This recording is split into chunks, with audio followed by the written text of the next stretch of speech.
বন্ধুরা আসসালামু আলাইকুম।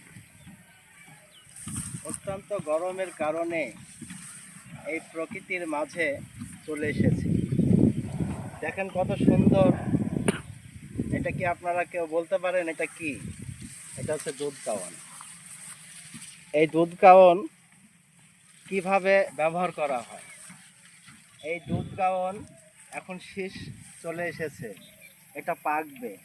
পাকার পরে একে কেটে নিয়ে ধান মাড়াই করতে হবে।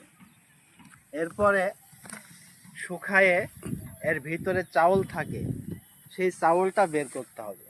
বের করে অনেক মজাদার খাবার তৈরি করা যায়।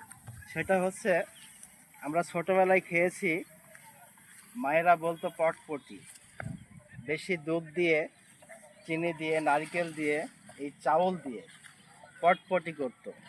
এর সাথে আরও মজাদার খাবার তৈরি হয় স্পেশালিভাবে।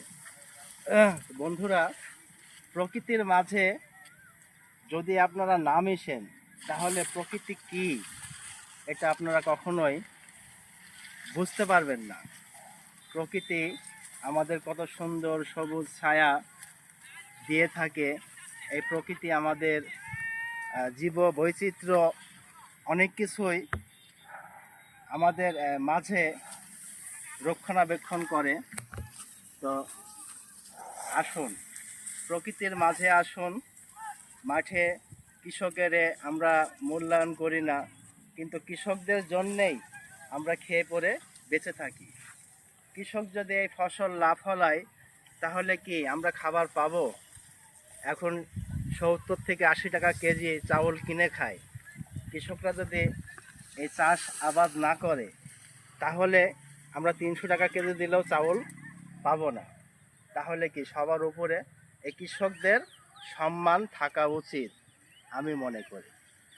আপনারাই বলুন, কৃষকরা রাত দিন মাথার ঘাম পায়ে ফেলে এই ফসল ফলায়, আর এই ফসল বাড়িতে নিয়ে আমাদের মাঝে বিতরণ করে, বিক্রয় করে।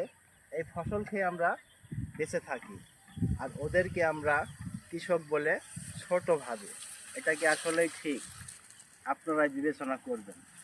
দেখুন, এই যে কাওয়ানগুলি, দুধ কাওয়ান, এগুলি কিন্তু এখনও শীষ আসে নাই, তবে চলে আসবে। 10-15 দিনের মধ্যেই শীষ চলে আসবে। থোড় হয়ে গেছে, পেটের ভিতরে সব শীষ। যাই হোক বন্ধুরা, কৃষকদের সম্মান